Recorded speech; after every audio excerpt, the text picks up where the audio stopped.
இன்னைக்கு டேட்டுங்கிறது பார்த்தீங்கன்னா ஏப்ரல் 17 2026. இன்னையோட நிலவரப்படி இந்த ஈரானுக்கும் அமெரிக்கான போருங்கிறது பார்த்தீங்கன்னா முடிகிற கட்டத்தில் தான் இப்போதைக்கு இருக்குது.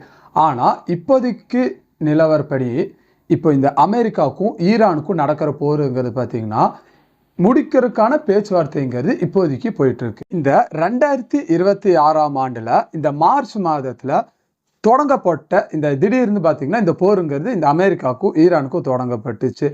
இதை பற்றின இந்த போர் இப்போ எப்போ தொடங்குச்சு, இதை பற்றின முழுமையான விவகாரமாக இருக்கட்டும், இல்லை இன்றைய நிலவரம் என்ன நடக்குது அப்படிங்கிறதா இருக்கட்டும், அதை பற்றி தான் இந்த வீடியோவில் பார்த்தீங்கன்னா நம்ம ஃபுல்லாகவே பார்க்க போகிறோம். ஃபர்ஸ்ட் பாயிண்ட்டுங்கிறது இந்த போரின் பின்னணி.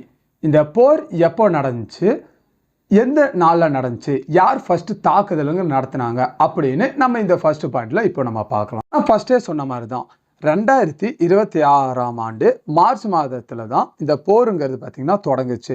இந்த ஃபர்ஸ்ட் தாக்குதல்ங்கிறது யார் பண்ணாங்கன்னா அமெரிக்கா சைட்லேருந்து திடீரென நம்ம ஈரான் வான் தாக்குதல் மேலே பார்த்தீங்கன்னா ஒரு தாக்குதலுங்கிறது நடத்தினாங்க. இதுக்கு முக்கியமான காரணமாக நம்ம அமெரிக்கா சைட்லேருந்து அவங்க என்ன சொல்லியிருந்தாங்கன்னா, ஈரானோட அணு ஆயுதங்கள் இருக்குல்ல அந்த திட்டமாக இருக்கட்டும், அதுக்கப்புறம் இந்த அமைப்பு சாரா ஆயுதங்களாக இருக்கட்டும், இதை வச்சு தான் நாங்கள் பார்த்தீங்கன்னா ஈரான் மேலே தாக்குதல் நடத்தணும் அப்படின்னு நம்ம அமெரிக்கா சைட்லேருந்து அவங்க சொல்லிட்டு இருந்தாங்க. இது மட்டும் இல்லாமல் நம்ம ஈரான் பார்த்தீங்கன்னா ஒருபோதும் இந்த அணு ஆயுதங்களை வைத்திருக்க கூடாது அப்படிங்கிற நோக்கில் தான் பார்த்தீங்கன்னா இந்த தாக்குதலுங்கிறதும் நடத்தணும் அப்படின்னு நம்ம அமெரிக்கா சைட்லேருந்து இந்த நம்ம ஈரானை தாக்கிட்டு இந்த மாதிரி ஒரு விஷயத்த அவங்க ஓப்பனாகவே சொல்லியிருந்தாங்க. அடுத்தது இந்த போரோட முக்கிய நிகழ்வுகள், இந்த போரில் இது வரைக்கும் நடந்த முக்கிய நிகழ்வுகள் என்னென்ன அப்படிங்கிறத இப்போ அடுத்தது ஒன் பை ஒன் இப்போ அடுத்து நம்ம பார்க்கலாம். ஃபர்ஸ்ட் பாயிண்ட் பார்த்தீங்கன்னா கடற்படை முற்றுகை.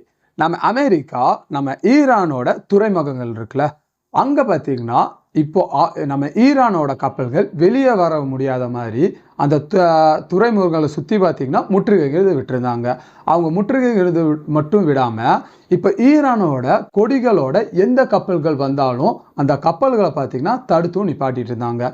இது மட்டும் இல்லாமல் நம்ம டொனால்ட் ட்ரம்ப் இருக்கார்ல அமெரிக்க அதிபர், அவர் பார்த்தீங்கன்னா ஒரு ஸ்டேட்மெண்ட்டுங்கிறது வெளியிட்டிருக்காரு. அதில் அவர் என்ன சொல்லியிருக்காருன்னா, இது வரைக்கும் நாங்கள் பார்த்தீங்கன்னா ஈரானோட கப்பல்களை 158 கப்பல்களை பார்த்தீங்கன்னா மூழ்கடிக்கப்பட்டிருக்கோம் அப்படின்னும் நம்ம டொனால்ட் ட்ரம்ப் பார்த்தீங்கன்னா இந்த மாதிரி ஒரு விஷயத்த சொல்லியிருக்காரு. அடுத்தது அணு ஆயுத தளங்கள் மீது பார்த்தீங்கன்னா தாக்குதல். நீங்கள் இந்த வீடியோ பார்த்தீங்களா, இந்த வீடியோவோட முழு வீடியோ பார்த்தீங்கன்னா இங்கே கீழே இருக்கிற லிங்க்ல இருக்கு.